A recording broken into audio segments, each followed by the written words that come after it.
As luzes suaves da suíte presidencial do Hotel Atlântico, no Leblon, pareciam diluir-se na penumbra fria que cercava Elias Voz.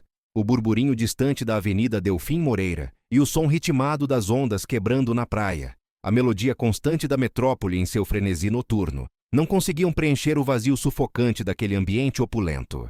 Ali estava ele, sentado em sua poltrona de couro italiano, a vista deslumbrante da orla do Rio de Janeiro se estendendo à sua frente, como um tapete de joias cintilantes, luzes de carros, edifícios, barcos na baía, tudo indiferente à tempestade que se formava em seu interior. Em suas mãos, não um contrato de milhões, não a última edição de uma revista de negócios com sua face na capa, mas um simples guardanapo de papel amassado. Um objeto trivial, agora carregado de um peso insuportável. Antes de começarmos, conte-nos nos comentários de onde você está assistindo hoje. Adoramos ver o alcance dessas histórias. E inscreva-se no canal para não perder os próximos vídeos. Agora, vamos voltar. Aproveite a história. Seus dedos, acostumados a deslizar sobre telas de cristal de alta definição, a firmar canetas Montblanc em documentos cruciais, tremiam. Não era um tremor perceptível a olho nu, mas um abalo sísmico que reverberava por todo o seu ser, das pontas dos dedos à base do crânio. Os olhos de Elias, geralmente tão penetrantes e analíticos, capazes de desvendar em segundos a alma de um concorrente ou o valor oculto de um investimento, agora fixos no pequeno retângulo branco, estavam arregalados em choque, refletindo o brilho gélido da tela de sua televisão, ligada em um noticiário qualquer. O suor frio escorria pela sua testa, um riacho traiçoeiro que descia por sua têmpora, e a respiração se tornara um fôlego irregular, arrastado, quase um sussurro de pânico que ameaçava sufocá-lo. As palavras no guardanapo eram poucas, rabiscadas de forma apressada, quase ilegível, mas a mensagem era cristalina, visceral. Tinha o poder de desintegrar, em questão de segundos, não apenas o império de luxo que ele construíra ao longo de décadas, a Voz Luxuries, mas também a própria fundação de sua existência. O brilho da cidade abaixo, um espetáculo de riqueza e vida, parecia zombar dele, um reflexo do glamour vazio que ele havia orquestrado, agora corrompido por uma verdade nauseabunda. Uma ânsia forte subiu por sua garganta, um gosto metálico de desespero. Ele fechou os olhos, tentando afastar a imagem do guardanapo, mas era inútil. As palavras, ainda que silenciosas, gritavam em sua mente, repetidas como um mantra infernal. Como ele, Elias Voz, o milionário visionário, o intocável CEO, havia permitido que algo assim acontecesse? Como sua visão se tornara tão cega, seu faro tão inerte. Cada fibra de seu ser ansiava por um retorno no tempo, um rebobinar da fita para o momento em que a primeira semente dessa catástrofe fora plantada. A memória o arrastou para semanas antes, de volta ao ponto de partida, onde tudo começou. Para o dia em que um simples guardanapo e uma corajosa garçonete mudaram tudo. Elias Voz era o arquiteto de um universo de desejo inatingível. Das boutiques de alta costura na rua Oscar Freire, em São Paulo, onde modelos desfilavam peças exclusivas, as vinícolas centenárias na Serra Gaúcha, cujos vinhos eram reservados a poucos privilegiados, passando pelos resorts ecológicos de luxo na Amazônia, que prometiam uma imersão na natureza com o máximo de conforto, e os cosméticos de alta performance que juravam a juventude eterna, tudo levava à assinatura da Voz Luxuries. Aos 50 e poucos anos, ele era sua personificação do sucesso, um titã corporativo com uma fortuna avaliada em bilhões. Impecável em seus ternos sob medida, criados por artesãos italianos, com uma aura de distanciamento que poucos ousavam desafiar. Elias era um enigma. Seus cabelos grisalhos bem cuidados e o olhar penetrante eram marcas registradas, admiradas e temidas por igual. Porém, por trás da fachada polida, habitava um homem profundamente desiludido. Para Elias, o mundo era um jogo de aparências e poder, e a humanidade, na sua essência, era movida invariavelmente pela ganância e pelo alto interesse. Ele observava de seu pedestal dourado, a cobertura no edifício Dória, um arranha-céu de vidro e aço que perfurava o céu de São Paulo, convencido de que a integridade era uma commodity rara, quase extinta, especialmente nos círculos que frequentava, aqueles do dinheiro e da influência. Amigos, colegas, parceiros de negócios, apenas peças em seu tabuleiro de xadrez, cada um com um preço, movidos por interesses e recompensas.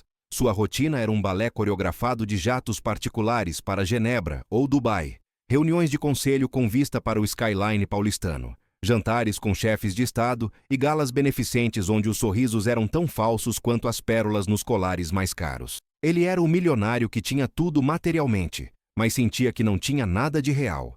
A solidão era a companheira constante, um eco silencioso nas vastas salas de sua cobertura, nas paisagens fugazes vistas da janela do avião, nos aplausos vazios das multidões. Elias costumava dizer, em momentos de rara franqueza para si mesmo, que seu império era como uma coroa dourada, cintilante e invejável por fora, mas que ele sentia corroída por dentro, uma metáfora perfeita para a corrupção silenciosa que ele supunha existir em todos os cantos. O glamour era uma ilusão, uma cortina de fumaça, e ele sabia disso intimamente. Em sua rotina, Elias nutria o hábito peculiar de testar a lealdade e a moralidade de seus executivos e funcionários de alto escalão. Pequenos experimentos sociais, meticulosamente planejados, deixar carteiras recheadas com dinheiro em locais estratégicos, vazamentos controlados de informações confidenciais, para observar quem as exploraria, ou armadilhas de ética que testavam a probidade dos gerentes. Ele observava a reação de cada um, registrando as falhas e as raras vitórias. Nunca esperava muito, raramente se surpreendia.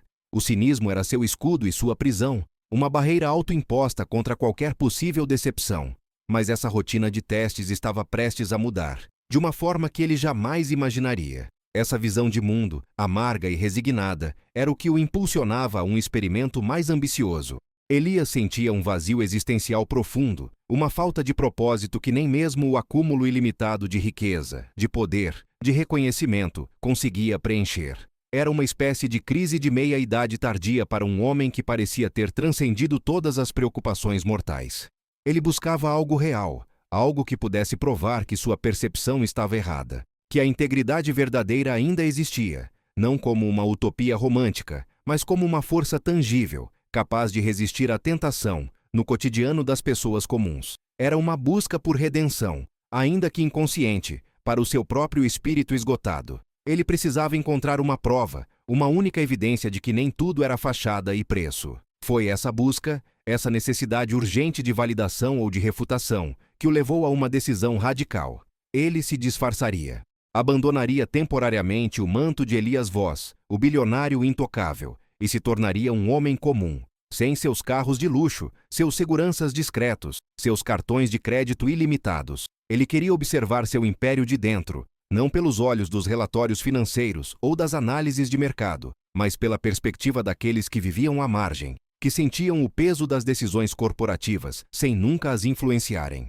Queria ver as consequências reais de suas empresas, as vidas que elas tocavam, para o bem ou para o mal, sem o filtro protetor de sua riqueza. Seria seu último teste, não para seus executivos ou para a sociedade, mas para si mesmo, para sua fé na humanidade, se é que alguma ainda lhe restava. O disfarce seria mais do que uma ferramenta, seria um catalisador para uma verdade que ele temia encontrar.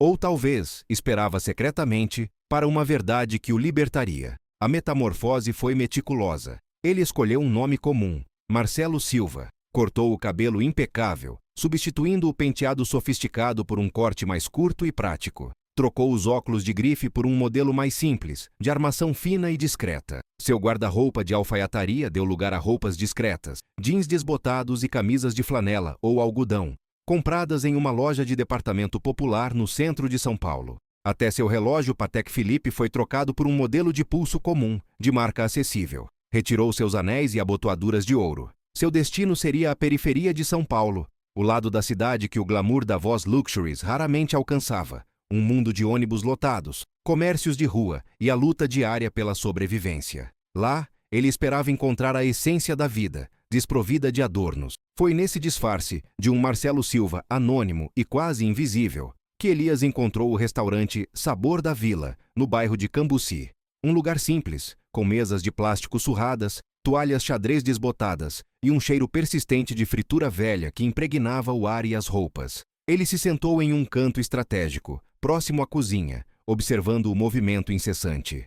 Queria sentir o pulsar da cidade real, longe das bolhas de luxo e dos ambientes esterilizados que habitava. A comida era simples, caseira, e os frequentadores eram trabalhadores da região, famílias com crianças e casais idosos. Enquanto esperava seu prato, um PF de bife à milanesa e feijão, Elias testemunhou a cena que mudaria o curso de sua vida. uma cena trivial para os outros clientes, mas que, através de seus olhos de observador, ganhou um contorno sinistro.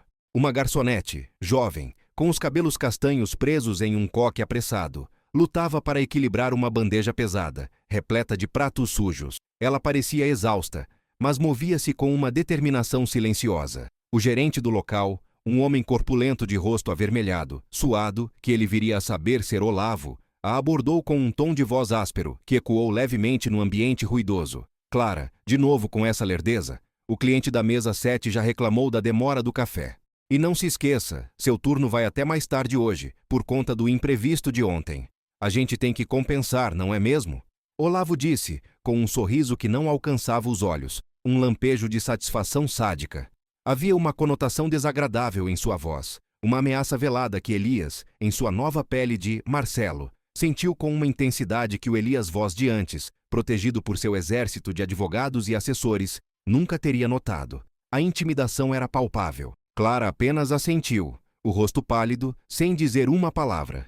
Sua dignidade, mesmo sob a humilhação pública e a evidente exaustão, era palpável. O tremor sutil em suas mãos, no entanto, enquanto ela colocava a bandeja no balcão da cozinha, não passou despercebido por Elias. Olavo se virou com um grunhido e foi para os fundos da cozinha. E Clara, com a cabeça baixa, continuou seu trabalho, limpando mesas e servindo os clientes com a mesma eficiência robótica de sempre. Momentos depois, enquanto Elias se preparava para ir embora, sentindo o peso daquela opressão, ela se aproximou de sua mesa para recolher os pratos. Seus olhos, de um castanho profundo, encontraram os dele por um breve instante.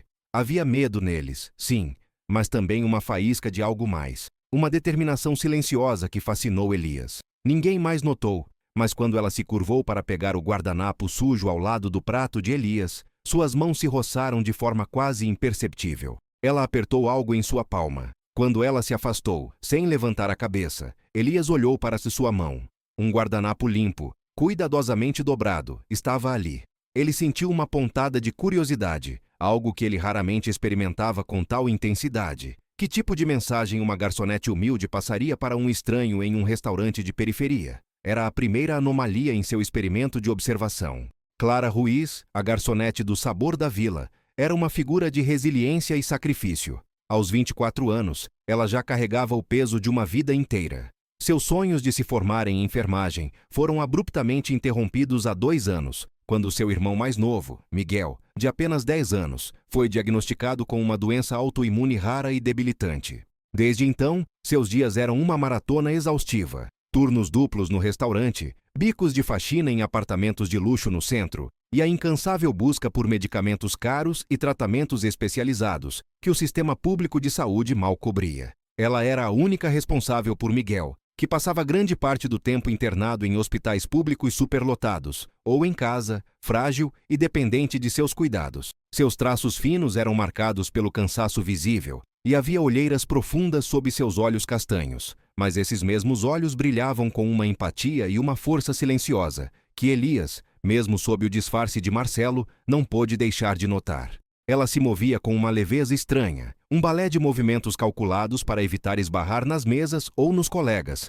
sempre com um sorriso forçado para os clientes e uma palavra suave para os funcionários da cozinha, apesar da pressão constante e da opressão de Olavo. Suas roupas eram simples, suas sapatilhas gastas, mas havia uma dignidade inabalável em cada gesto, uma postura que irradiava integridade, mesmo em meio à adversidade mais profunda. Ela representava a espinha dorsal invisível da sociedade, aquelas que trabalhavam incansavelmente, cujos sacrifícios passavam despercebidos aos olhos dos poderosos. Elias, observando-a do seu canto, antes mesmo de receber o bilhete, havia concluído: Clara era o teste perfeito, não um teste de lealdade ou ganância, mas um teste de espírito. Ele se perguntava se, em meio à adversidade, ela se manteria firme e inquebrantável, ou se quebraria como tantos outros que ele vira sucumbir às pressões da vida. Ele via nela a personificação da honestidade e coragem silenciosa, que ele, em seu cinismo, acreditava estar extinta no mundo corporativo, talvez no mundo como um todo. Essa era a prova que ele buscava. Mal sabia ele que ela já estava bem no meio de uma batalha que poderia custar-lhe muito mais do que seu emprego, e que ela já havia se mantido firme contra ameaças que ele sequer poderia conceber em sua bolha de luxo. De volta à sua kitnet alugada, um espaço mínimo e impessoal na Santa Cecília. Elias desdobrou o guardanapo com uma curiosidade crescente, que se misturava com uma pontada de premonição. As palavras, rabiscadas à caneta de forma apressada e quase ilegível, eram breves e enigmáticas. Eles estão envenenando, vós luxuries, produtos de beleza, olai. No primeiro instante, Elias sentiu uma pontada de descrença, quase um riso seco. Envenenando, vós luxuries, parecia absurdo, uma acusação descabida vinda de uma garçonete assustada. Sua empresa era um bastião de qualidade, de excelência, de luxo inquestionável. Suas fábricas eram moderníssimas, seus processos certificados. O nome Olai, no entanto, o fez franzir a testa. Não era uma marca da Voz Luxuries, mas uma fornecedora terceirizada de matérias-primas essenciais para a linha de cosméticos de alta performance de sua empresa. Ele havia assinado o contrato há anos, um entre muitos, sem dar muita atenção aos detalhes da química fina, confiando em sua equipe de P&D. Ainda cético, mas com a curiosidade agora totalmente atiçada, Elias começou a juntar pequenos pedaços de informação que até então ele havia ignorado ou atribuído a problemas menores, ruídos, no sistema. Relatórios de recall discretos de um lote específico de cremes para a pele, que haviam sido classificados como problemas de embalagem. Reclamações isoladas de clientes sobre reações alérgicas severas, rachas cutâneos e até queimaduras químicas, que haviam sido silenciadas com compensações generosas e acordos de não divulgação. Um leve, mas constante, aumento nas despesas com compensações por danos colaterais, que ele havia visto nos balanços trimestrais, mas não questionado em profundidade, apenas aprovado. Ele havia atribuído esses problemas a falhas de produção comuns, a clientes hipocondríacos ou a reações individuais raras. Mas agora, com a palavra envenenando, pairando em sua mente como um miasma tóxico, tudo parecia se conectar, formando um padrão sinistro.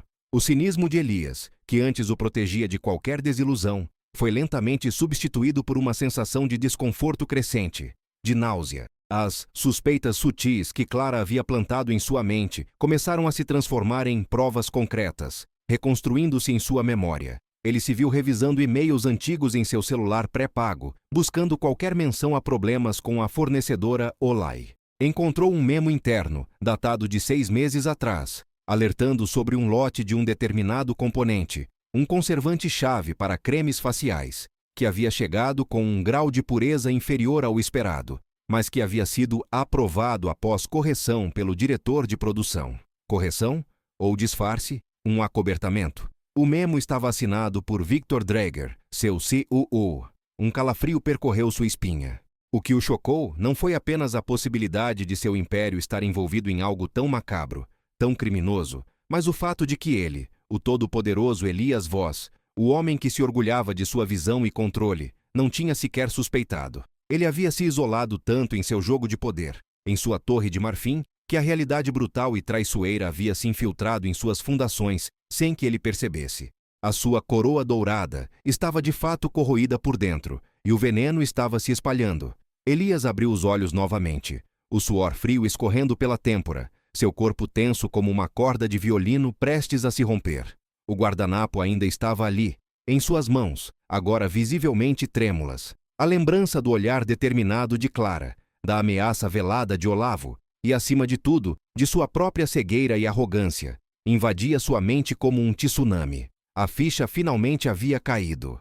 As pequenas pistas se juntaram em um mosaico aterrorizante de verdades que ele havia convenientemente ignorado. O que ele lia naquele pedaço de papel não era uma teoria da conspiração, mas uma dura e brutal verdade. Ele girou o guardanapo, as mãos ainda incertas, para reler as palavras que o haviam jogado neste abismo de pânico, as que ele havia evitado de fixar em sua mente até aquele momento. As palavras que podiam derrubar seu império, sua reputação, sua vida e, pior, ceifar a vida de milhares de inocentes. As palavras que iriam forçá-lo a confrontar a corrupção que ele acreditava estar fora de seu controle, mas que, na verdade, estava no próprio coração de tudo que ele havia construído. Ele respirou fundo, tentando acalmar o tumulto em seu peito. Fechou os olhos por um instante e os abriu novamente, fixando o olhar nas letras borradas de caneta. A verdade estava ali, à espreita, e ele estava prestes a encará-la, nu e vulnerável. O que a garçonete Clara havia escrito, o segredo que ela havia confiado a um estranho disfarçado de homem comum,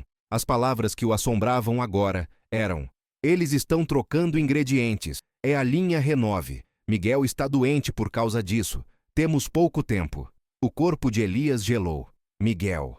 O nome do irmão da garçonete, que ele havia visto rapidamente no restaurante, agora se tornava o elo mais sombrio de uma corrente de crimes. O teste de integridade havia se transformado em um caso de assassinato. A sua busca por propósito havia desenterrado um veneno que não era apenas figurado. As palavras de Clara reverberavam na mente de Elias, mais alto que o rugido das ondas do Leblon. Miguel está doente por causa disso. Temos pouco tempo. O choque inicial de ser exposto a uma verdade tão brutal, tão íntima, deu lugar a uma fúria fria, um glacial desespero que contrastava violentamente com o calor tropical do rio e a opulência fria da suíte. Não era mais sobre um teste de integridade, nem sobre a corrosão moral de seu império, ou a decepção com a natureza humana que o havia impulsionado ao disfarce. Era sobre uma criança inocente, Miguel, que estava morrendo. Era sobre um crime hediondo, um genocídio silencioso orquestrado sob seu nariz, e a constatação brutal de sua própria cumplicidade passiva, sua cegueira voluntária, seu cinismo egoísta. Ele, Elias Voss, o milionário que ditava tendências de luxo e bem-estar, que falava em sustentabilidade e inovação, era o responsável indireto por envenenar os consumidores de seus próprios produtos, por desfigurar e destruir vidas em nome do lucro. E uma garçonete humilde, que mal tinha o que comer e lutava pela sobrevivência do irmão, havia sido a única a ter a coragem de lhe mostrar a verdade, a arrancá-lo de sua torre de marfim. A náusea retornou, mais forte, mas dessa vez não era de choque, era de uma culpa avassaladora, um ácido corrosivo que queimava seu estômago. Elias se levantou abruptamente da poltrona de couro, derrubando o guardanapo no chão de mármore polido, como se o papel estivesse em chamas. Ele caminhou até a janela panorâmica, os punhos cerrados, encarando a cidade que um dia fora seu parque de diversões particular, seu playground de luxo e poder. Agora, cada luz, cada sombra que dançava na orla, parecia esconder um segredo, uma vítima silenciosa do veneno de sua empresa, uma família devastada pela ganância de um de seus executivos. Sua solidão, antes uma escolha calculada, uma armadura contra o mundo, tornara-se um fardo insuportável, uma prisão insalubre. A vida que ele havia construído era uma mentira, uma fachada brilhante erguida sobre pilares de podridão, e ele tinha sido o maior iludido, o mais cego dos homens. A partir daquele momento, o disfarce de Marcelo Silva deixava de ser um experimento. Ele se tornava uma armadura, uma necessidade estratégica para se infiltrar no coração de sua própria escuridão, para desmascarar os monstros que lá habitavam. Elias Voss não seria mais um observador. Sua missão era clara, brutal e urgente: desmascarar os responsáveis, impedir a continuação dos crimes e, acima de tudo, salvar Miguel. Ele faria isso custe o que custar, usando cada recurso, cada centavo de sua fortuna, cada inteligência de sua rede. A vida de uma criança se tornara o preço de sua redenção. Clara Ruiz vivia em uma rotina brutal, um balé de privações e sacrifícios que poucos poderiam suportar. Seu pequeno apartamento na periferia de São Paulo, no bairro de Guaianazes, era um santuário para Miguel, mas também um lembrete constante de suas dívidas crescentes e da fragilidade de sua existência. O ar ali era pesado, carregado de preocupação. Miguel, um menino de olhos grandes e sorriso frágil, estava cada vez mais pálido, seu corpo infantil definhando a cada dia. As erupções cutâneas, antes isoladas, haviam evoluído para feridas abertas e purulentas que não cicatrizavam. A tosse constante o impedia de dormir, roubando-lhe o pouco fôlego que tinha, e a fadiga o mantinha preso ao sofá, incapaz de brincar ou sequer de sentar-se por muito tempo. Os médicos, em suas consultas rápidas nos postos de saúde superlotados, falavam em uma forma agressiva de vasculite autoimune, que evoluía rapidamente para uma falência múltipla de órgãos, se não conseguissem estabilizar a doença, uma condição claramente agravada por uma substância desconhecida, provavelmente um agente químico. Clara sabia, com uma certeza dolorosa no fundo de seu coração, que era o Renove, a linha de cosméticos de luxo que sua tia, Dona Fátima, usava religiosamente em sua casa, e que Miguel, ingênuo e curioso, havia usado em pequenas quantidades em suas brincadeiras de cientista, semanas antes. Dona Fátima, também sofrendo de erupções cutâneas e dores articulares, era mais uma vítima silenciosa. As noites de Clara eram preenchidas por turnos intermináveis no Sabor da Vila, onde o cheiro de gordura velha e a pressão de Olavo a sufocavam, transformando o trabalho em uma punição diária. Olavo, o gerente, parecia ter intensificado sua perseguição após o incidente do bilhete, um jogo cruel de gato e rato. Ele sabia que Clara suspeitava de algo, e seu comportamento se tornou mais agressivo e controlador.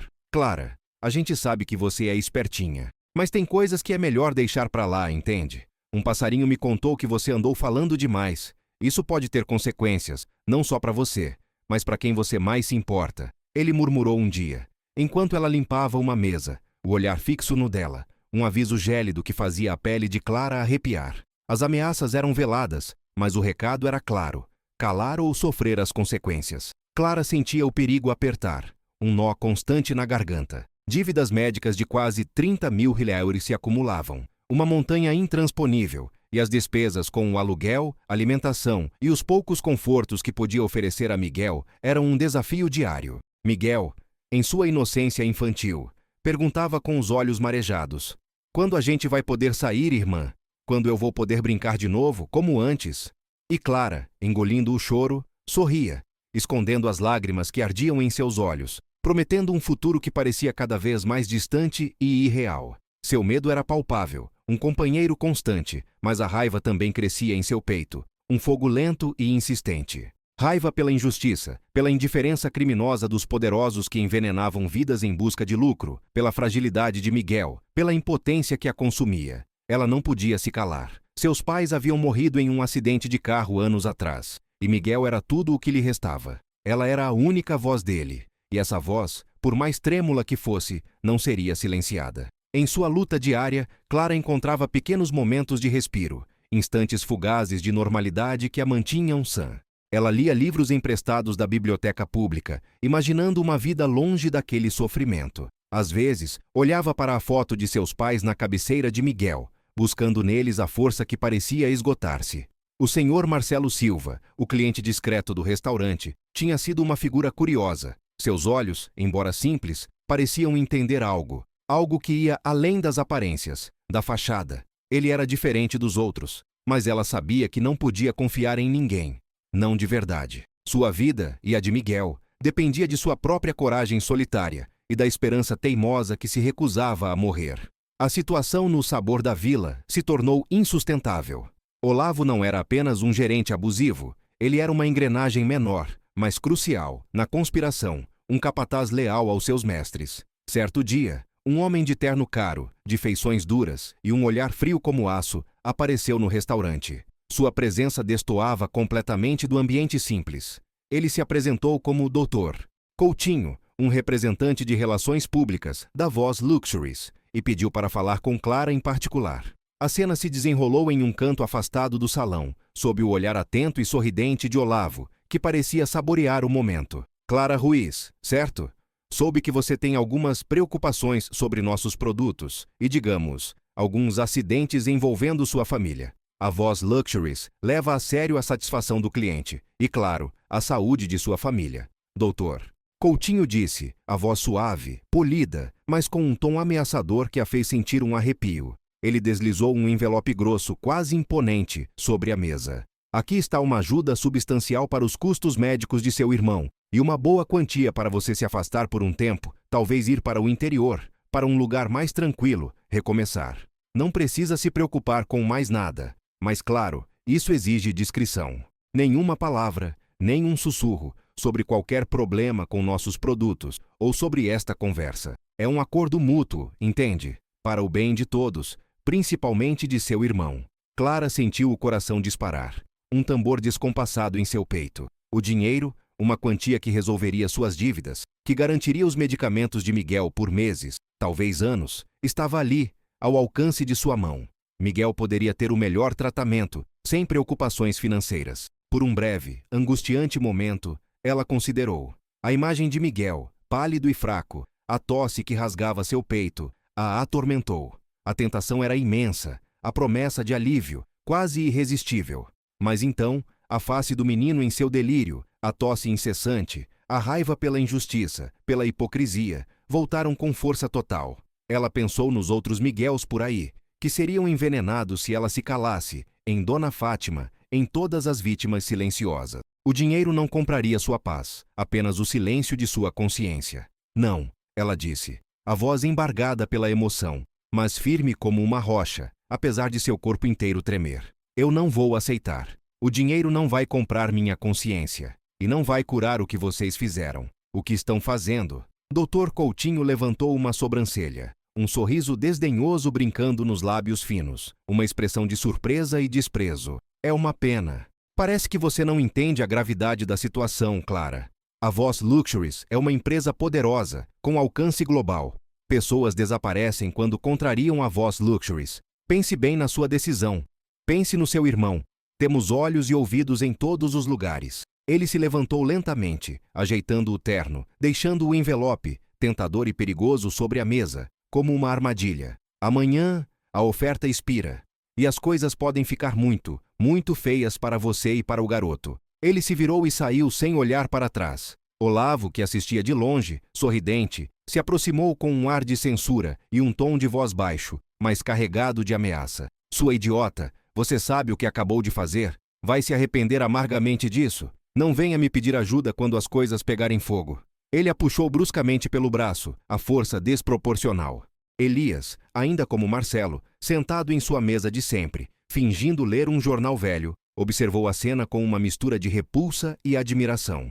Ele viu a palidez de Clara, a forma como suas mãos tremiam, mas também a resolução inabalável em seus olhos, o fogo silencioso de sua integridade. Ela havia recusado a oferta, desafiado o poder, recusado o silêncio comprado. Ela não tinha um preço. A fé de Elias na humanidade, antes tão abalada, tão corroída pelo cinismo, começou a se reconstruir, tijolo por tijolo, na forma da coragem silenciosa daquela garçonete. Ele soube, naquele instante, que ela não era um teste, mas a chave para sua própria redenção, para a redenção de tudo o que ele havia construído. Ele se sentiu um completo tolo por ter duvidado. A ameaça de Coutinho pesou sobre Clara como uma lápide fria, e não demorou para que as consequências começassem a se manifestar.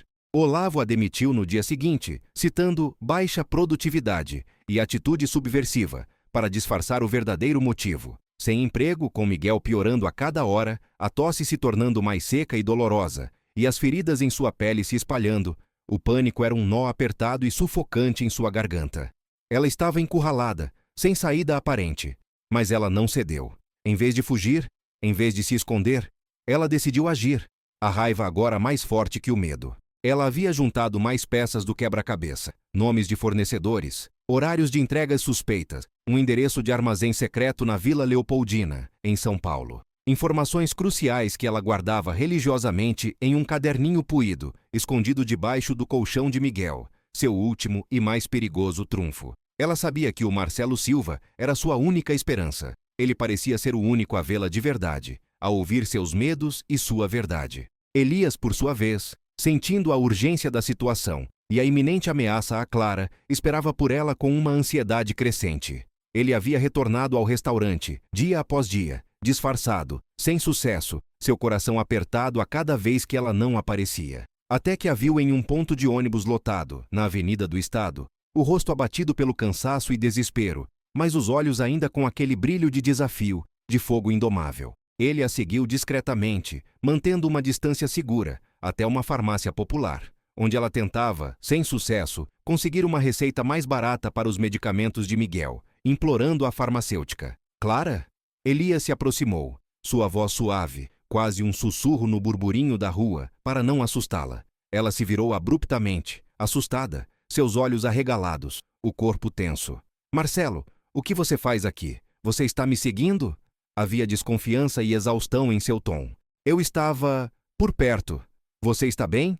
Soube que não está mais no restaurante. Fiquei preocupado. Elias tentou manter a calma, mas a urgência em seu peito era palpável, quase sufocante. Clara hesitou, mas a vulnerabilidade e o desespero se misturaram à sua determinação, superando a desconfiança. Ela viu o olhar genuíno de preocupação nos olhos de Marcelo. Não estou bem. Miguel está piorando a cada hora. E eles me demitiram. Tentaram me subornar para me calar. Mas eu não aceitei. Eu vi, Elias confessou, com um tom de pesar. Eu estava lá. E você foi incrivelmente corajosa, Clara. Sua integridade é algo que eu não via há muito tempo. Por favor, me conte tudo. O que você sabe? O que está acontecendo? Precisamos agir.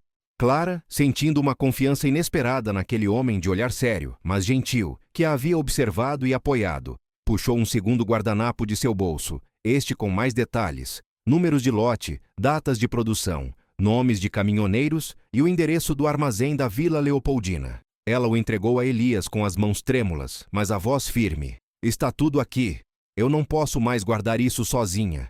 Eu preciso de ajuda, Marcelo. Eles vão nos matar. Eu sinto isso. E Miguel? Miguel não tem tempo. Por favor, faça alguma coisa.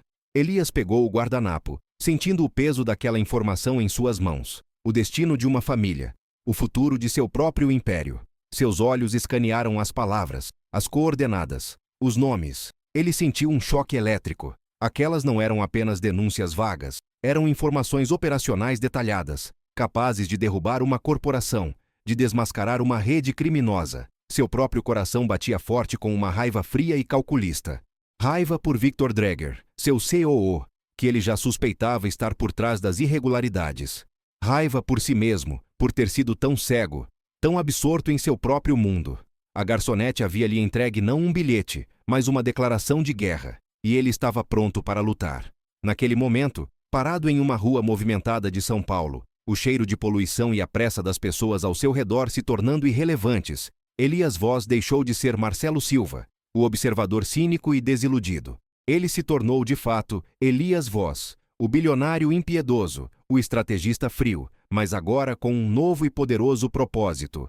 Não mais testar o mundo e sua moralidade, mas salvá-lo da escuridão que se escondera em seu próprio domínio. Não era um jogo de xadrez corporativo, era uma batalha desesperada pela vida de Miguel e de incontáveis outras vítimas inocentes. A virada foi visceral, completa. A busca por um indício de integridade havia levado a uma conspiração mortal, um câncer maligno que crescia silenciosamente dentro de sua própria empresa. A corrupção não estava lá fora, em alguma distante corporação rival. Estava em seu cerne, em seu próprio nome, manchando tudo o que ele havia construído. A voz de Clara, embargada pelo desespero e pela fé depositada em um desconhecido, ressoava em seus ouvidos. A inocência de Miguel, sua dor, era a prova irrefutável da maldade daqueles que ele havia confiado. Seu objetivo mudou radicalmente. Não era mais um mero teste social, uma curiosidade intelectual, mas uma missão urgente para salvar vidas, para purificar seu império e, talvez, sua própria alma, que ele sentia estar tão suja quanto o veneno que escorria pelos seus produtos. A imagem de Victor Dreger, seu COO, com seu sorriso predatório e olhos calculistas, ganhou contornos de vilania pura, de um demônio sedento por poder. Elias sabia que precisava de aliados, de sua verdadeira rede, daquela que ele havia construído com base em lealdade e competência, não em ganância. Ele se despediu de Clara, prometendo ajuda com uma intensidade que a fez acreditar, com um aperto de mão firme que transmitiu uma confiança que ela não sentia há muito tempo. Vou cuidar disso, Clara. Eu prometo. Fique segura, não importa o que. A partir de agora, você e Miguel são minha prioridade. De volta à sua cobertura no edifício Dória. Agora já sem o disfarce de Marcelo, a máscara de homem comum descartada como um brinquedo velho. Elias não perdeu tempo. Com um único telefonema criptografado, ele acionou Arthur Pendleton. Arthur era seu braço direito, um homem de 40 e poucos anos, meticuloso, lógico, com um senso de humor seco e uma lealdade inabalável a Elias, que ia além do dinheiro. Ele era o estrategista, o executor silencioso das ordens de Elias, capaz de mover montanhas burocráticas e desvendar os mais complexos esquemas. Arthur, preciso de você aqui, agora. É urgente. E chame o Ren, o jornalista investigativo. Diga que é o maior furo da carreira dele. O tipo de história que ganha prêmios e derruba impérios. Elias instruiu, a voz grave, sem espaço para perguntas ou hesitações. E prepare uma equipe de segurança discreta para Clara Ruiz e seu irmão. Não quero que Victor saiba que a encontrei. Em menos de uma hora, Arthur e Ren estavam na sala de reuniões panorâmica de Elias. Arthur, sempre impecável em seu terno, com uma expressão de serena competência, mas um olhar de curiosidade. Ren, o jornalista investigativo que Elias havia usado em outras ocasiões para expor esquemas de corrupção política e financeira, era um homem de poucas palavras, olhos frios e diretos, mas com uma mente afiada como navalha, e uma reputação impecável de buscar a verdade a qualquer custo. Elias colocou o guardanapo de Clara sobre a mesa de ébano, ao lado dos relatórios de recall e do memo de Victor Dreger, que ele havia desenterrado de seus arquivos pessoais. Ele explicou a história de Clara, a garçonete humilde, a doença de Miguel, o envenenamento dos produtos, a rede de intimidação e suborno. A princípio, Arthur ficou chocado, o rosto pálido, a boca ligeiramente aberta.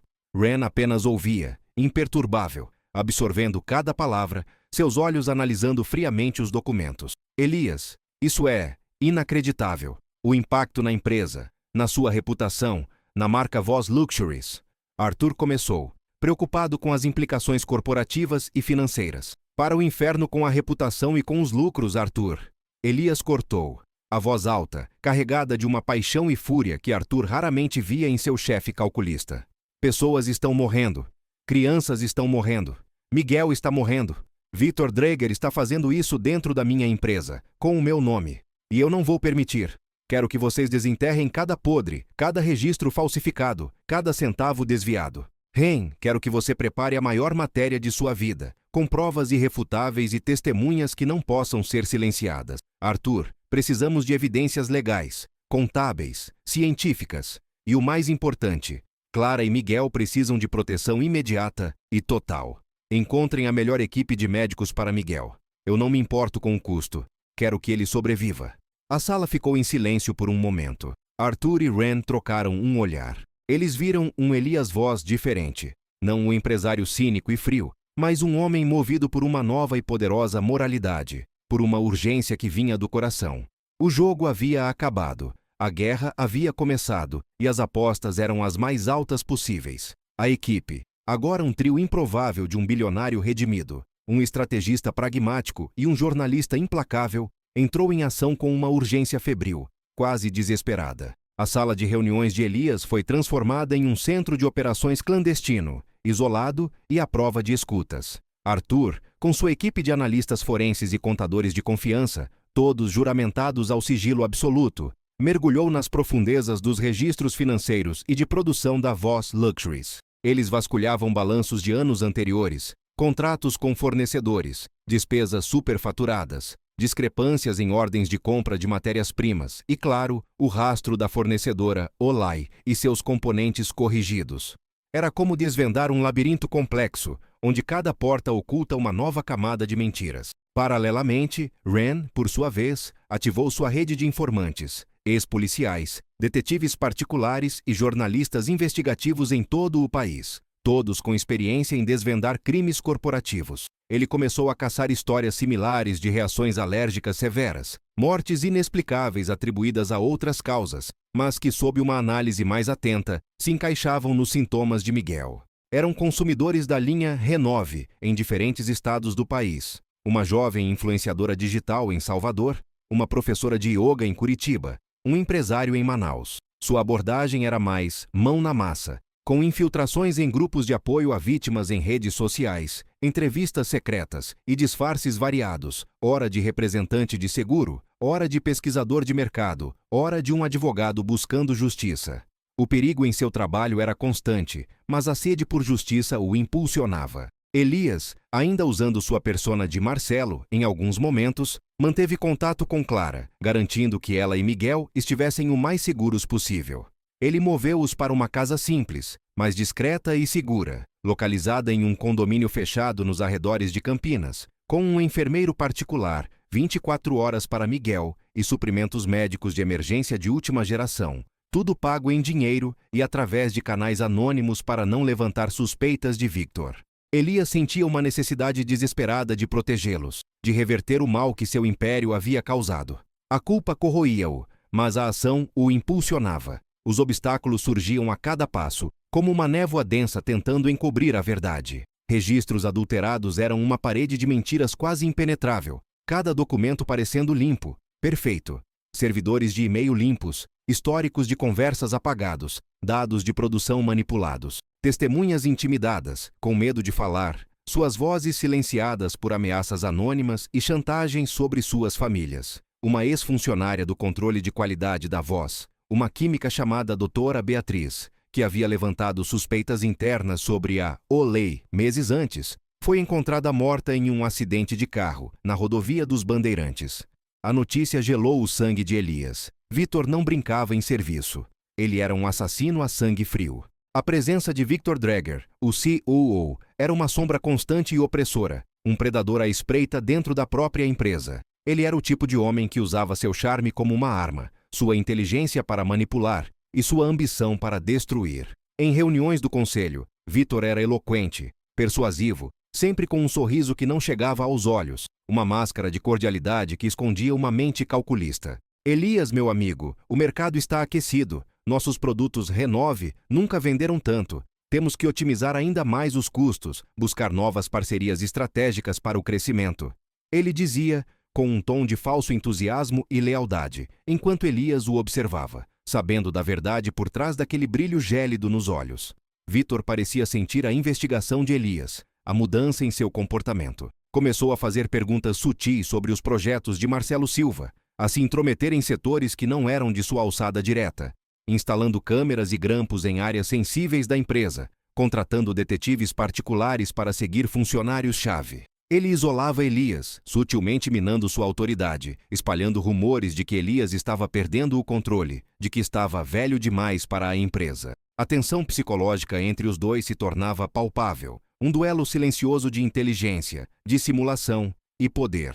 Arthur, em uma madrugada exaustiva, descobriu a primeira pista irrefutável. Um desvio de fundos maciço para uma empresa de fachada nas Ilhas Cayman, a Solara Investments, que, por sua vez, pagava a Olay por componentes de baixíssima qualidade, com laudos falsificados. O dinheiro não ia para Elias ou para a Voz, mas para contas secretas em paraísos fiscais ligadas diretamente a Victor Dreger e seus cúmplices. O esquema era colossal. Ren, por sua vez, encontrou uma família em Belo Horizonte que havia perdido uma filha adolescente, Ana Clara, fã da linha Renove, por causas desconhecidas, que se encaixavam perfeitamente nos sintomas de Miguel e de Dona Fátima. A família havia sido silenciada com um acordo generoso, intermediado pelo Dr. Coutinho. Era a prova que precisavam, a ligação entre a empresa, o produto e a morte. Ren também rastreou outros casos, incluindo um em Porto Alegre e outro em Recife, com padrões idênticos. A extensão da tragédia era avassaladora. O prazo se aproximava perigosamente. A gala anual da Voz Luxuries, o maior evento social do ano, seria realizada em apenas uma semana no Teatro Municipal do Rio de Janeiro. Seria o palco perfeito para Victor coroar sua ambição, consolidar seu poder, talvez anunciar um novo plano de expansão global que daria a ele ainda mais controle. Elias sabia que seria sua única e última chance de expor a verdade para o mundo, em um cenário de opulência que desmascararia a hipocrisia. O tempo estava se esgotando para Miguel, para Clara, para as famílias das vítimas e para a própria Voz Luxuries. A corrida contra o tempo era real, e a cada segundo, a ameaça de Victor ficava mais pesada e pessoal. Elias sentia o risco pessoal se intensificar.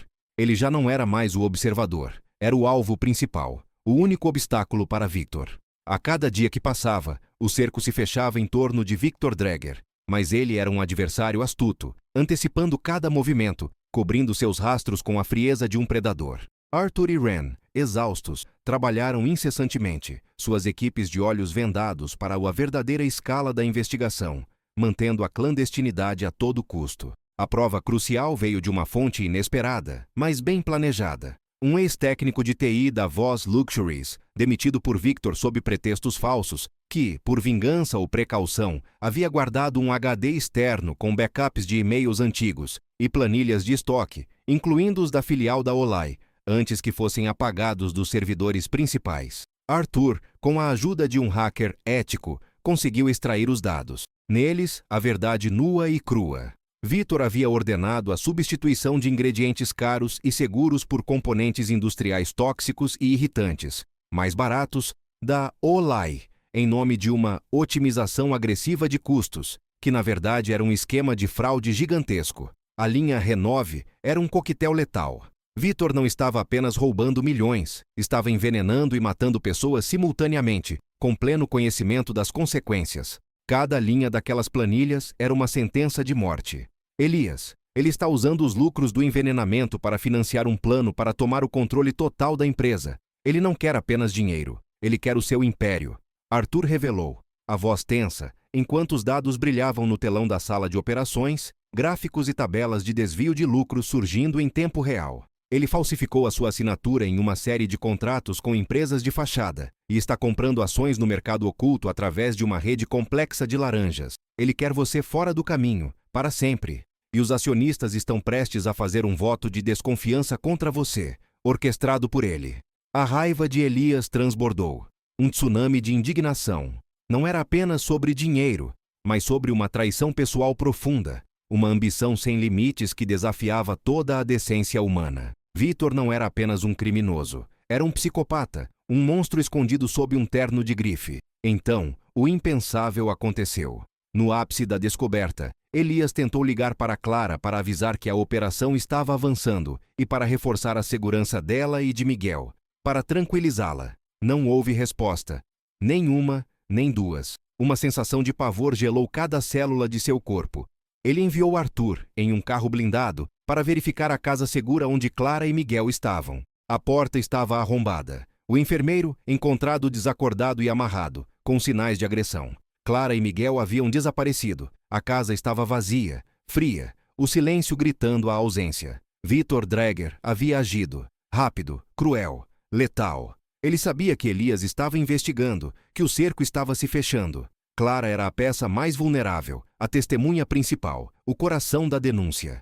Elias sentiu o chão sumir sob seus pés, a dor física de uma perda iminente. Seu maior medo havia se concretizado. A sala de operações virou um caos controlado. A tensão cortava o ar. Ren ativou seus contatos na Polícia Federal, mas Victor já havia previsto cada movimento. Minutos depois, um e-mail anônimo e criptografado chegou à caixa de entrada segura de Elias. Uma mensagem de um endereço de IP mascarado, impossível de rastrear imediatamente. Era um vídeo curto, de baixa qualidade, mas com uma imagem inconfundível. Clara estava em uma sala escura, amarrada a uma cadeira, o rosto inchado e um corte profundo no supercílio, mas seus olhos ainda ardiam com um desafio, um fogo que se recusava a ser extinto. Miguel estava em uma maca improvisada ao lado dela, visivelmente debilitado, pálido, tossindo sangue, agarrando-se a um urso de pelúcia. A voz fria, distorcida e digitalmente modificada de Victor Dreger ecoou no vídeo, uma risada cínica pontuando suas palavras. Elias, meu velho amigo, a garçonete te meteu em uma grande enrascada, e você, como sempre, caiu de cabeça. Agora é a hora de você pagar por sua súbita moralidade. A gala está chegando. Se você tentar qualquer coisa, qualquer deslize, ela e o menino desaparecerão para sempre, sem deixar rastros. E mais, a culpa de tudo isso, Elias, a culpa dos envenenamentos, dos desvios, da ruína da Voz Luxuries, cairá sobre você.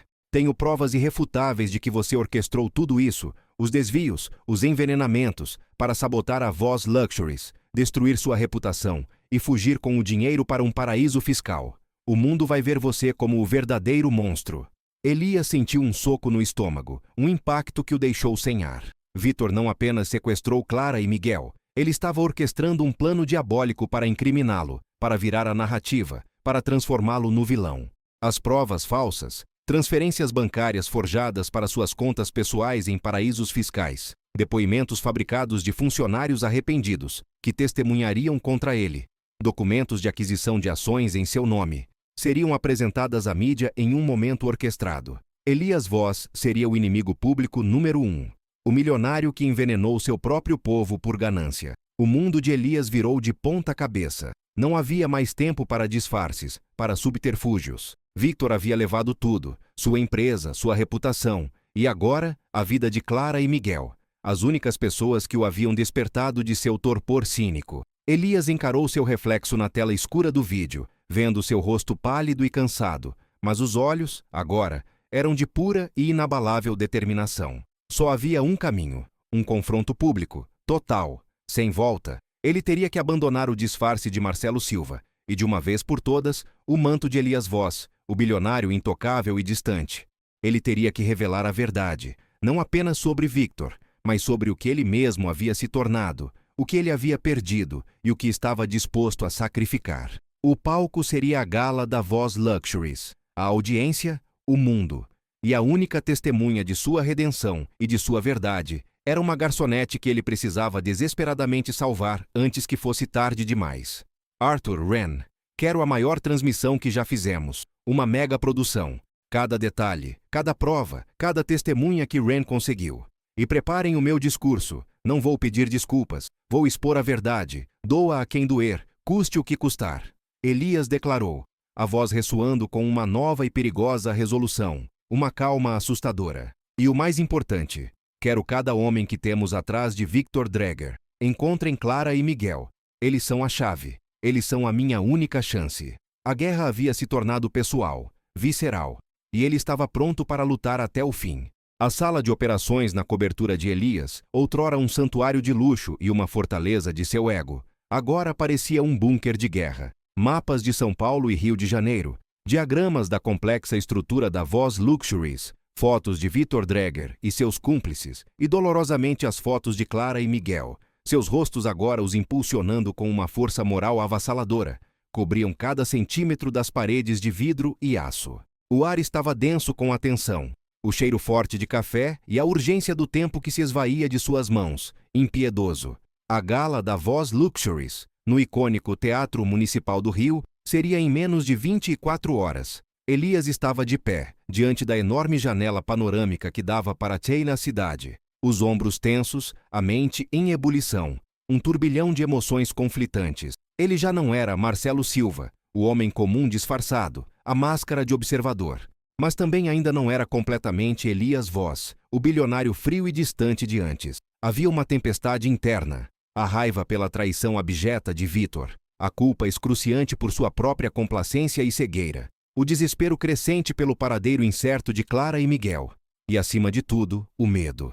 O medo de falhar, de perder tudo o que lhe restava de dignidade, de ver mais inocentes sofrerem por sua causa, por sua inação passada. A decisão de abandonar o disfarce e revelar sua identidade ao mundo, expondo a si mesmo e a Voz Luxuries ao escrutínio público mais implacável, pesava como uma montanha em seus ombros. Ele sabia que estava prestes a explodir seu próprio mundo para salvar a outros. Seria o fim de sua vida como a conhecia, um ponto de não retorno, uma virada irreversível. Arthur Pendleton, com olheiras profundas, um reflexo das noites insones, mas com a mesma calma metódica e pragmática de sempre, ajustava as últimas projeções no telão principal. Tudo pronto, Elias. A transmissão via satélite está configurada para entrar em todas as redes nacionais e internacionais, com backup via streaming criptografado e um protocolo anti-censura desenvolvido por Wren. Ninguém poderá cortar o sinal. Os vídeos e áudios que incriminam Victor Dreger, detalhando suas ordens e a composição dos produtos adulterados, estão programados para serem exibidos em tempo real. Os dados bancários e as provas de desvio também, com rastreamento até as contas em paraísos fiscais. Wren tem suas testemunhas de casos de envenenamento e as famílias das vítimas em locais seguros, prontas para depoimentos gravados ou ao vivo, caso seja necessário. É a artilharia pesada, Elias. Mais do que suficiente para derrubá-lo. Wren, ao lado de Arthur, examinava os últimos relatórios de rastreamento com uma concentração quase robótica, seus olhos percorrendo coordenadas e códigos. Nossas fontes indicam que Victor está usando um de seus antigos galpões na zona portuária do Rio para manter Clara e Miguel. É um local fortificado, com múltiplas camadas de segurança, mas conseguimos identificar o sistema de entrada e saída, os pontos cegos das câmeras. Nossa equipe de operações especiais, os Anjos da Madrugada, ex-militares e agentes de segurança privada que nos devem alguns favores importantes, está posicionada e pronta para a infiltração. Mas é arriscado, Elias. Victor terá homens armados até os dentes, e eles não hesitarão em matar. Elias virou-se lentamente, o rosto pálido e marcado pelo cansaço, mas seus olhos ardendo com uma determinação gélida e inabalável. Não há outra opção, Wren. Eles são a nossa prova viva, e eu os devo isso. Clara por sua coragem, Miguel por sua inocência. Precisamos resgatá-los antes da gala. Não podemos arriscar que Victor os mova novamente, ou pior. Uma pausa. O silêncio na sala foi preenchido apenas pelo zumbido dos computadores. Elias pegou a caneta e o papel, começando a rabiscar notas para seu discurso. A cada frase, ele se lembrava do olhar de Clara, de seu bilhete amassado, do sofrimento de Miguel, das faces das vítimas que Wren havia descoberto. Não era mais apenas um bilionário, agindo por alto interesse ou vingança. Era um homem que havia sido tocado pela realidade brutal e quebrado suas próprias barreiras de cinismo, transformado pela verdade. Ele estava emocionalmente dividido. Sim, sentindo o peso do que estava prestes a fazer, mas a convicção de que estava fazendo a coisa certa, a única coisa certa, era o que o impulsionava. Ele estava trocando seu legado de lucros por um legado de justiça, de integridade. O sacrifício era imenso, a destruição de seu antigo mundo inevitável, mas a escolha era clara. O luxo de sua vida antiga parecia um castelo de areia diante da grandiosidade moral que ele buscava agora.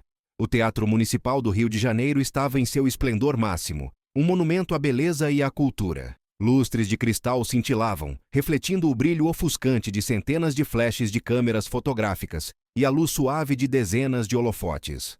A elite da sociedade brasileira e convidados internacionais da alta roda, políticos influentes, artistas renomados, empresários poderosos, socialites em seus vestidos mais caros, lotavam os salões dourados e as frisas ornamentadas. Homens em smokings impecáveis, mulheres em vestidos de alta costura que custavam fortunas, diamantes e joias reluzindo em cada pescoço e pulso. O cheiro inebriante de perfumes caros, flores frescas e champanhe importado preenchia o ar, criando uma atmosfera de celebração e poder. Victor Dreger, no centro do palco, com um sorriso vitorioso e a aura de quem havia conquistado o mundo, parecia o anfitrião perfeito. Ele havia acabado de anunciar um novo e ambicioso projeto de responsabilidade social da Voss Luxuries, recebendo aplausos calorosos e elogios de sua claque. Ele estava se coroando, publicamente, como o verdadeiro herdeiro do Império Voss. O plano de incriminar Elias estava prestes a ser executado, e ele esperava o momento certo para o golpe final. De repente, a música grandiosa da orquestra silenciou abruptamente, o som harmonioso sendo cortado de forma brusca. As luzes principais do palco se apagaram, mergulhando Victor em uma escuridão momentânea, que durou apenas segundos, mas pareceu uma eternidade. Um murmúrio de confusão e apreensão percorreu o público, a euforia se transformando em inquietação. As enormes telas de LED que flanqueavam o palco, onde antes se projetavam vídeos promocionais da Voss Luxuries e os logos da empresa, piscaram e então acenderam com um logotipo simples, mas impactante. Voss Luxuries, a verdade revelada. Victor Dreger, pego de surpresa, com um choque súbito nos olhos, tentou disfarçar. Perdão, senhoras e senhores, parece que temos um pequeno problema técnico. Nossos engenheiros já estão resolvendo, apenas um breve interrupção. Mas sua voz falhou na última palavra, e um pavor gélido começou a invadir seu rosto, substituindo o sorriso confiante por uma carranca de puro terror. Ele sabia. Então, um holofote solitário, vindo do fundo do palco, acendeu-se, revelando Elias Voss. Ele estava impecável em um smoking preto sob medida, mas seus olhos, antes distantes, agora transmitiam uma fúria controlada, uma determinação que gelava a espinha, uma resolução implacável. Sua presença era de uma autoridade inquestionável, mas diferente de antes. Não era a arrogância do bilionário, a pose de poder, mas a gravidade solene de um homem que sabia que estava prestes a detonar uma bomba no coração de seu próprio império e de sua vida. Boa noite a todos! A voz de Elias ressoou pelo teatro, clara, amplificada e transmitida ao vivo para milhões de lares em todo o mundo. Eu sou Elias Voss, e esta noite não será sobre celebração, nem sobre os luxos que minha empresa oferece, mas sobre revelação. Uma verdade sombria que corroeu as fundações de meu próprio império, e da qual eu, por muito tempo, fui cegamente complacente. Enquanto Elias falava, com uma calma assustadora, as telas de LED gigantescas ganhavam vida com as provas irrefutáveis. Vídeos de vigilância do galpão da Olay mostrando a adulteração dos produtos. E-mails de Victor Dreger, dando ordens explícitas para a substituição de componentes seguros por tóxicos. Planilhas financeiras detalhando os desvios de milhões de reais para contas offshore, ligadas diretamente a Victor. A cada nova prova, o choque no público era visível, palpável. Gritos abafados, mãos sobre a boca, suspiros de descrença e horror. Victor, agora visivelmente em pânico, o rosto transfigurado pela raiva e pelo medo, tentou reagir. Isso é uma calúnia, uma farsa, um ataque orquestrado.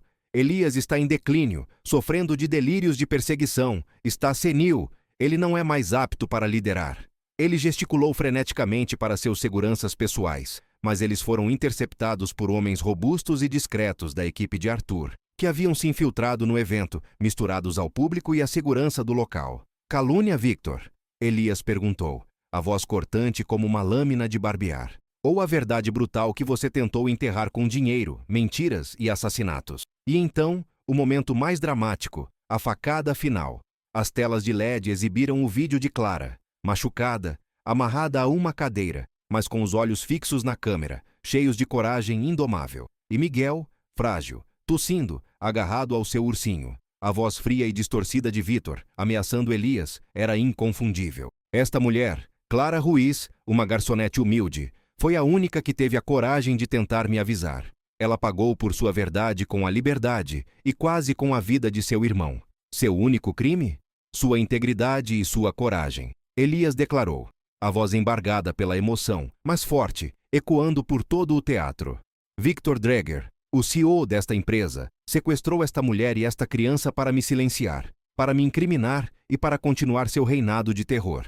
Mas ele subestimou a força da verdade e a coragem de uma heroína anônima. Nesse instante, as portas principais do teatro, antes seladas pela segurança, abriram-se com um estrondo dramático. Policiais federais, em formação tática, invadiram o local, suas armas visíveis, suas expressões sérias, e surpreendendo a todos, cambaleante, mas em pé, com marcas de luta no rosto, Clara Ruiz entrou no salão, apoiada por Ren. Seu rosto estava marcado, exausto, mas seus olhos eram de triunfo e dignidade inquebrantável. Ren havia conseguido. A equipe de resgate de Elias havia invadido o galpão da zona portuária momentos antes, libertado Clara e Miguel, que foi levado imediatamente para uma ambulância de suporte avançado para atendimento médico de emergência.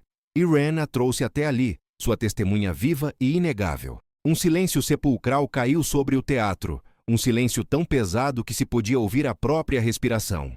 Clara, com a voz ainda rouca e fraca, mas carregada de uma força interior que a fez se manter de pé, apontou o dedo trêmulo para Victor, que estava paralisado no palco. Ele me ameaçou, ele me sequestrou, ele envenenou meu irmão e muitas outras pessoas. Ele é um assassino.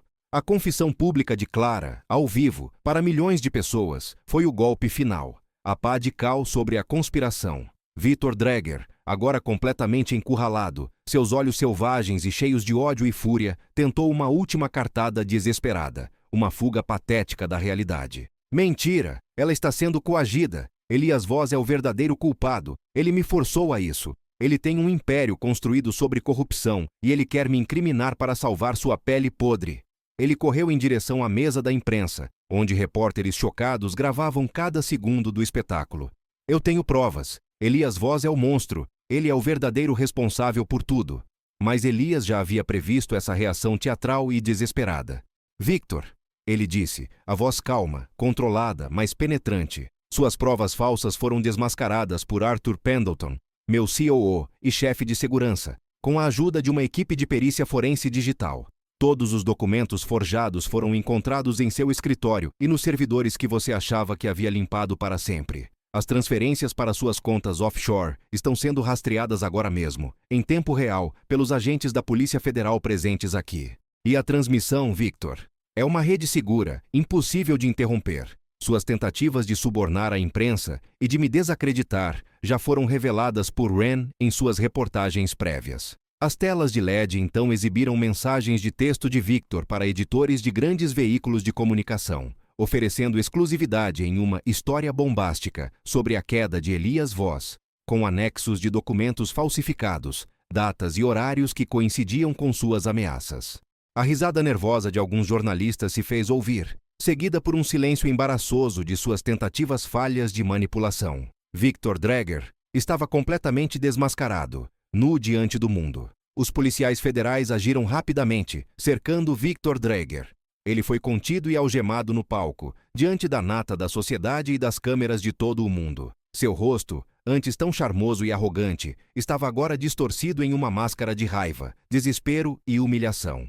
Ele urrava xingamentos e ameaças incoerentes contra Elias, contra Clara, contra a justiça, mas suas palavras se perdiam no burburinho crescente de repulsa do público e no som incessante dos flashes que o capturavam em sua humilhação final, sua derrocada épica. Você me paga, Elias. Isso não vai ficar assim. Eu vou voltar. Vitor gritou enquanto era arrastado para fora do palco, a imagem de seu fracasso estampada nas telas gigantes. Elias apenas o encarou, sem um pingo de emoção, sem triunfo. Apenas uma tristeza profunda, quase melancólica, pela perda de um homem que um dia fora seu colega, e pela alma que ele havia vendido. A justiça, embora tardia e dolorosa, estava sendo servida. Após a prisão de Vitor e a comoção inicial, a tensão no Teatro Municipal começou a diminuir, substituída por um sentimento de alívio e catarse. Elias voltou ao microfone, seu rosto ainda cansado, mas seus olhos brilhavam com uma nova clareza, uma luz de propósito que nunca havia existido antes. Eu, Elias Voz, assumo total responsabilidade pela falha de controle, pela cegueira e pela complacência que permitiu que um criminoso operasse dentro de minha empresa, causando tanto sofrimento. Peço desculpas sinceras e profundas a todas as vítimas e suas famílias, e prometo que a Voz Luxuries se redimirá por completo. Uma pausa, enquanto o público aplaudia sua humildade. Mas quero destacar a verdadeira heroína desta noite. A mulher cuja coragem inabalável me forçou a enxergar a verdade, e a quem devemos a exposição desta conspiração. Clara Ruiz. Ele se virou para Clara, que ainda estava apoiada em Ren, visivelmente exausta, mas com a cabeça erguida, e estendeu a mão. Ela hesitou por um instante, a desconfiança instintiva ainda presente, mas o olhar de Elias era diferente agora, um olhar de respeito e gratidão. Ela aceitou sua mão, um aperto firme que selava uma nova aliança. Elias, pela primeira vez em anos, sentiu a humanidade de outra pessoa de forma tão profunda e verdadeira. Clara, você não só salvou a vida de seu irmão Miguel, que agora está recebendo o melhor tratamento médico possível, em um hospital particular de excelência, e se recuperará completamente, Elias anunciou, e um suspiro de alívio e aplausos calorosos irrompeu da plateia. Mas você também salvou a mim. Salvou a Voz Luxuries de se tornar um símbolo eterno de pura corrupção e maldade. Em reconhecimento à sua bravura e integridade inabalável, eu a nomeio a nova chefe do Departamento de Responsabilidade Social e Ética da Voz Luxuries. Você terá carta branca para auditar cada processo, cada fornecedor, cada produto. Terá o poder de garantir que nunca mais o lucro venha antes da vida. E sua remuneração será digna de sua coragem, garantindo uma vida de segurança e dignidade para você e sua família. Clara, emocionada, com lágrimas nos olhos, mas um sorriso genuíno e puro, assentiu com a cabeça. Ela não queria fortuna pessoal. Ela queria justiça e a garantia de que Miguel estaria seguro. E Elias estava lhe dando as ferramentas para construí-la, para fazer a diferença. A garçonete humilde havia ascendido a uma posição de poder e influência, não por ambição, mas por sua virtude, sua ética, sua inegável coragem. Era um novo começo, para ela e para a Voz Luxuries. Nos meses que se seguiram, a Voz Luxuries passou por uma transformação radical, uma verdadeira purificação. Elias Voz, o milionário cínico, redefiniu não apenas sua empresa, mas seu próprio propósito de vida. Ele demitiu executivos envolvidos no esquema, instituiu um novo conselho de ética, liderado por Clara Ruiz, e investiu pesadamente em pesquisa e desenvolvimento, garantindo que todos os produtos fossem 100% seguros, sustentáveis e rastreáveis. A linha Renove foi retirada do mercado e reformulada do zero, com uma campanha massiva de recall e compensação total às vítimas e suas famílias. A reputação da empresa, embora abalada em um primeiro momento, começou a se reconstruir com base na transparência, na ética e na verdadeira responsabilidade social. Elias mudou. Ele deixou de ver as pessoas como meras peças de xadrez em um jogo de poder e lucro. Aprendeu a confiar, a construir, a se conectar. Passou mais tempo com Clara e Miguel, acompanhando de perto o tratamento do menino, que se recuperava lentamente, mas de forma constante, ganhando peso e força.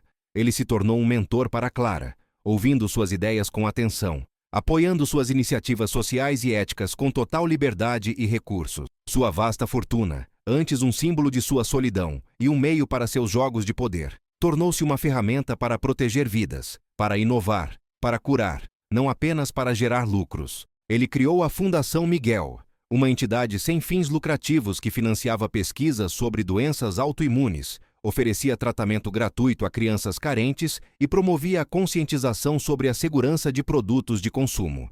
Ele não mais testava a honestidade alheia. Ele a cultivava, a inspirava e a protegia. Seus olhos, antes distantes, calculistas e frios, agora mostravam uma compaixão, uma profundidade e um propósito que ele nunca imaginou que teria. Ele havia encontrado seu verdadeiro valor, não no tamanho de seu império, nem na quantidade de zeros em sua conta bancária, mas no impacto positivo que podia gerar na vida das pessoas. Um ano depois, o sol de fim de tarde banhava o Parque Ibirapuera, em São Paulo, pintando o céu com tons de laranja e rosa. Miguel, agora forte e saudável, corria e brincava com outras crianças no playground. Seu sorriso radiante e sua energia renovada eram a prova viva de sua vitória. Clara, ao seu lado, observava-o com um olhar de paz e alegria que Elias nunca pensou que veria nela. Ela vestia roupas elegantes, mas discretas, e seu semblante irradiava confiança, inteligência e um senso de propósito. Elias, sentado em um banco de parque, observava a cena, um sorriso genuíno nos lábios. Ao seu lado, Arthur e Ren, que agora trabalhavam incansavelmente para a Fundação Miguel e para uma nova agência de jornalismo investigativo financiada por Elias, conversavam animadamente sobre seus próximos projetos. Sabe, Arthur, Elias disse com um tom reflexivo, eu costumava pensar que a verdadeira riqueza estava em acumular mais, em controlar mais, que o poder era a única moeda que importava, que todos tinham um preço. Ele olhou para Miguel correndo livre e feliz, e depois para Clara, que acenava para eles, sua voz suave, mas carregada de significado profundo. Mas Clara me ensinou algo diferente. Ela me mostrou que existem coisas que o dinheiro não compra, e que o poder pode ser usado para algo muito maior do que o alto interesse. Ele concluiu com um olhar para o horizonte, onde o sol se punha, pintando um novo dia. A verdadeira riqueza é aquilo que permanece quando o dinheiro perde o valor. É a integridade, é a coragem, é a capacidade de proteger os outros, de elevá-los, não de explorá-los. A última cena mostra Elias, Clara e Miguel juntos, como uma nova família, uma família de propósito, assistindo a um evento de caridade financiado pela Fundação Miguel, onde crianças como ele recebiam atendimento e esperança. O Império Voz Luxuries havia renascido, não como um símbolo de luxo e poder vazio, mas como um farol de transparência e valor humano. O milionário havia encontrado seu propósito, e a garçonete havia encontrado justiça, dignidade e um novo futuro brilhante. A jornada havia sido árdua, repleta de dor e perigo, mas a recompensa, a redenção de suas almas e a restauração da fé na humanidade era inestimável. Se você gostou desta história de redenção e coragem, não se esqueça de curtir este roteiro para nos mostrar seu apoio, inscrever-se para não perder as próximas partes ou novas histórias que estão por vir, comentar abaixo o que você mais gostou ou o que te surpreendeu. Sua opinião é muito importante. Compartilhar com seus amigos para que mais pessoas possam se inspirar nesta jornada. Obrigado por nos acompanhar.